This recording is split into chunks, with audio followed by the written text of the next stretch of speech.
c'est Pékin, mais c'est pas Express. Oui, j'avais pas beaucoup d'idées pour une intro, donc voilà, jeu de mots de merde. Donc ça commence à Pékin, où on voit rapidement Ambrosius se poser dans une maison vide.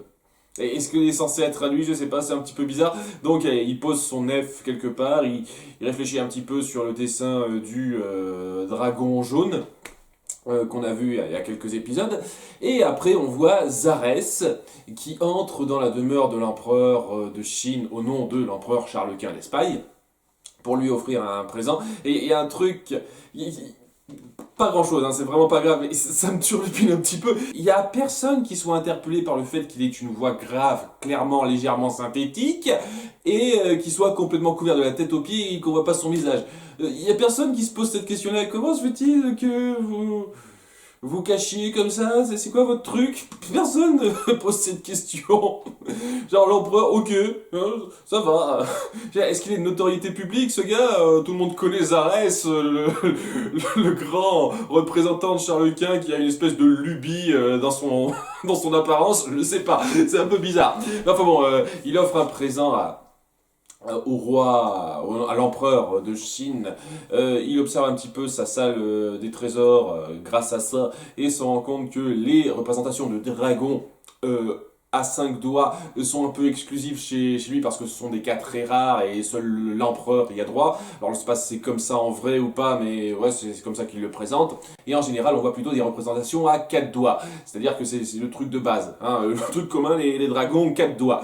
Ok, d'accord. Et donc, après ça, il y a, je sais pas, le conseiller de l'empereur ou un truc comme ça, c'est pas super clair, j'ai pas trop suivi ça, qui a des doutes, des soupçons sur le type et décide de le faire suivre, ainsi que de retrouver les trois enfants auxquels il s'intéresse. Il n'était pas très intelligent, Zarès, sur ce coup-ci, de lui parler des trois enfants, sinon ça le chalamment. Vous pourriez faire gaffe à trois enfants qui passent dans le coin, mais ne les touchez pas, ils sont sous ma protection. Tu te dis, ok, pourquoi tu leur en parles alors? Il risque quoi techniquement? Et donc ouais, ce sera à peu près notre groupe de grands méchants de cet arc-là, de ce petit arc-là. Donc ça change des groupes de bandits et de pirates qui rient bêtement comme ça. Enfin j'espère que vous n'allez pas tomber aussi bas maintenant. Et donc décide de faire suivre Zarès. Zarès après quelques moments finit par leur fausser compagnie. Et donc, pendant cette période-là, on a nos héros qui arrivent à Pékin et qui se posent un peu plus loin que la ville avec leur grand condor, sans être repérés, ça c'est dingue quand même, mais bon, ok, si vous voulez. Et on a droit à pas mal de remplissage un peu moyen. C'est-à-dire que on sent une fois de plus que c'est un épisode qui, sur le papier, devrait durer 10 minutes à peu près, mais on veut faire un épisode de 20 minutes autour de ça, donc il faut qu'on fasse du remplissage. Donc, d'une part, on a Sancho et Pedro qui doivent surveiller le coin avec les enfants et qui voient un lapin, ils essayent de le bouffer. Esteban et Zia disent non, non, non, ne le bouffez pas. Et j'ai pas compris ce délire. On passe genre 3 minutes là-dessus, une connerie comme ça, avec Esteban et Zia qui disent non, mangez pas ce lapin, même si vous avez faim. Et puis il y a Zao qui intervient qui dit ok, je l'ai capturé, je mangeais, je vivais à la dure comme ça avant, mais c'est pas grave, je le relâche. Alors, je trouve ça un peu bizarre que vous soyez aussi défenseur des animaux maintenant, alors que ça vous dérangeait pas qu'on en tue à quelques reprises pour vous nourrir dans la première saison. Moi, je trouve ça bizarre, même si c'est vrai qu'il y a l'excuse maintenant que on n'est pas obligé de faire ça, on peut directement s'acheter à bouffer dans le coin, mais quand même, quoi, je trouve ça bizarre que vous soyez aussi outré par la chose.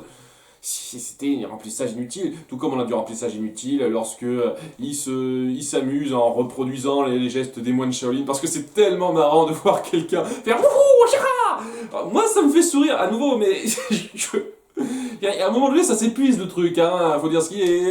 Je pense que c'est la fin, hein. Faut arrêter avec ça, vous allez pas le faire 50 fois maintenant. Et un autre remplissage autour de Sancho et Pedro qui font les guignols et qui s'inventent des techniques. C'est chiant. C'est chiant. Du remplissage pour faire du remplissage. Et ça fait pas progresser les personnages, ça crée pas de lien ou quoi que ce soit, ça montre pas un état d'esprit, à part le fait que Sancho et Pedro sont cons, mais ça je le sais, c'est pas très intéressant à voir, quoi. Donc, donc ça fait très superflu. C'est pas affreux, je veux dire, à part les moments avec Sancho et Pedro, ça c'est toujours affreux, mais je veux dire, le reste avec les enfants, etc., c'est pas affreux, ça se suit vaguement à peu près, mais c'est complètement superflu en fait. Et donc tout ça pour amener à ce qu'à la moitié de l'épisode, même un peu plus de la moitié de l'épisode, il y ait enfin Ambrosius qui les rejoigne. Eh ben dites donc. D'ailleurs je trouve ça assez dingue. Ils sont donnés rendez-vous à une heure précise et un lieu précis, ça n'a jamais été précisé, il me semble ça.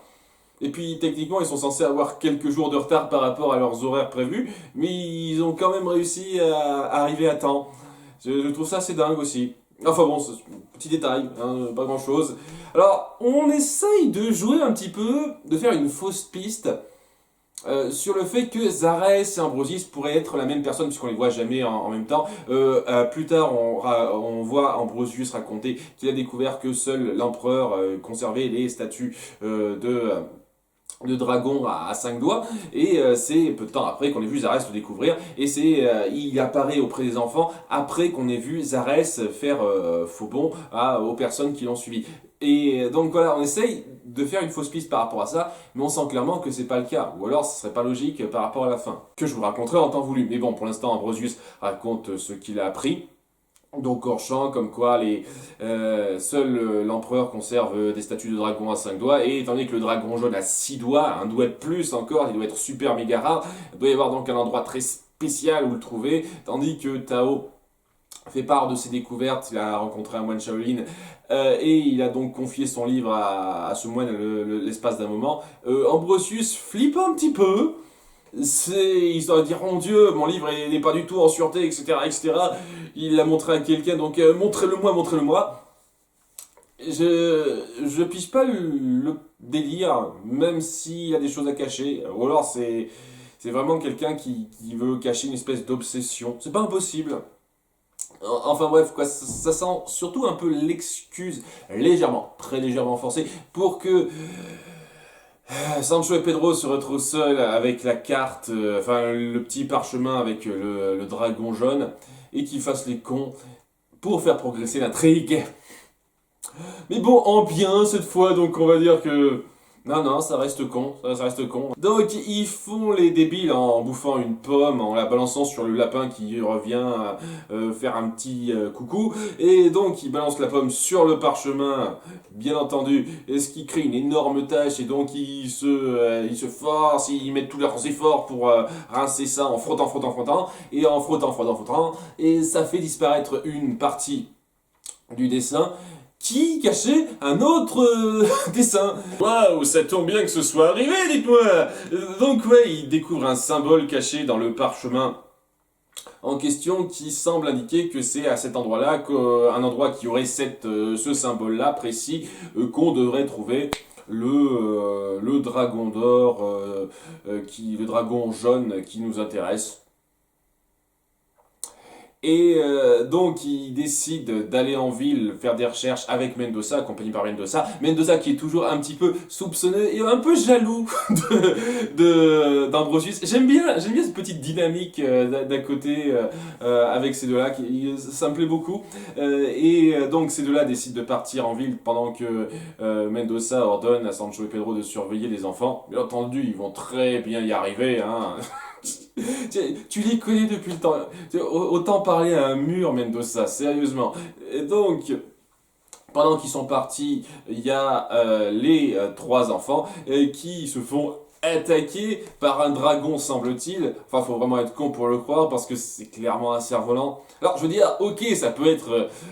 surprenant, un peu... ça peut vous faire un peu peur au début, mais pendant genre une grosse minute, même plus longtemps que ça, on les voit avoir peur d'un dragon cerf-volant qui passe pas loin d'eux, et je me dis, ok, vous voyez pas que c'est tenu par un film, arrêtez d'être con, c'est clairement un cerf-volant ce truc-là. Alors je sais que vous devez peut-être pas forcément connaître le truc, mais vous devez voir que c'est pas un vrai dragon, merde. Sérieusement les gars. Donc on peut passer une grosse minute, 2 minutes même presque, autour de ça, nos enfants qui fuient le cerf-volant, jusqu'à ce qu'on découvre qu'en fait c'est le cerf-volant d'une fille. Meili, si j'ai bien suivi, qui risque d'être l'accompagnatrice du moment. Il y a toujours des enfants pour participer aux aventures de nos héros à chaque fois. Au début c'était Zin, après c'était les deux petits moines, maintenant c'est Meili. Voilà, on va avoir droit à ça à chaque fois, donc apparemment toujours un petit enfant du coin. Ils ont dit waouh, Maïna ça a été quelque chose, on va essayer de reproduire ça ad vitam aeternam chaque fois. Ok, bah après, elle a l'air sympathique pour le peu qu'on la voit, et ça se termine là, avec les enfants qui s'amusent, tandis qu'on aperçoit quelque part un peu plus loin et que Zarès les observe.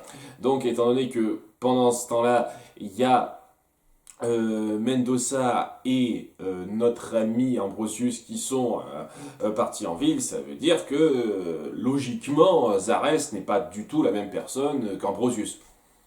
Voilà, donc on peut barrer cette possibilité-là.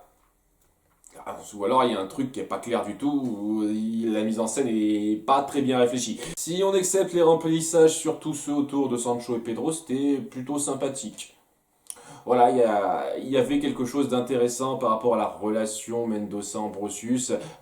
Les intentions de Zarès sont toujours assez énigmatiques et plutôt intéressantes, intrigantes. Les nouveaux méchants du moment ont pas l'air affreux sur le coup, même si je comprends pas très bien ce qu'ils veulent. Mais bon, ils ont l'air beaucoup moins affligeants que les deux groupes de méchants des deux arcs précédents, donc ça a l'air plutôt cool. Ça démarre plutôt bien. Si on avait pu faire un peu moins de remplissage ridicule, ça aurait été encore meilleur, mais pour ce que c'est, c'était correct, plutôt pas mal. Donc j'attends de voir un peu comment ils vont enchaîner l'histoire par rapport à ça. À bientôt pour l'épisode 11. Bye!